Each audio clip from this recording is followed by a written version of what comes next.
Have you ever felt like you're being nickel and dimed for services you barely use? It's a common frustration, and today, we're tackling one of those seemingly endless subscriptions, Equifax Canada.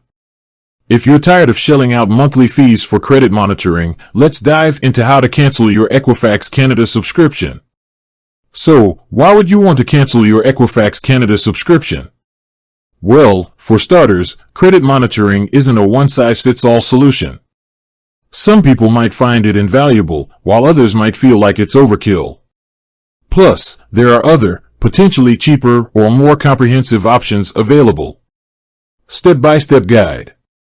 Log into your account. The first step is to log into your Equifax Canada account. You can usually find the login link on the homepage. Locate subscription settings. Once you're logged in, look for a section labeled My Account, Settings, or something similar. This is where you'll typically find options related to your subscription. Cancel subscription. Inside the settings menu, you should see an option to cancel subscription or manage subscription. Click on it. Confirm cancellation. Equifax Canada might prompt you to confirm your decision. This is to prevent accidental cancellations. Read the confirmation message carefully and click Cancel or Confirm to proceed. Additional tips. Check for cancellation fees. Before you cancel, be sure to check if there are any cancellation fees associated with your subscription.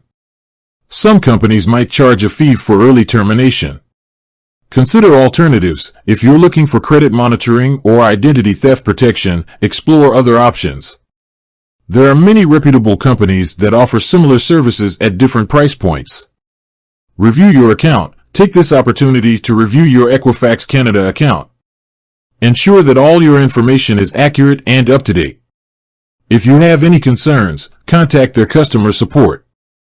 So, there you have it, a simple guide on how to cancel your Equifax Canada monthly subscription. Remember, it's okay to reassess your subscriptions and make changes that align with your needs and budget. With that said, thanks for watching, and until next time.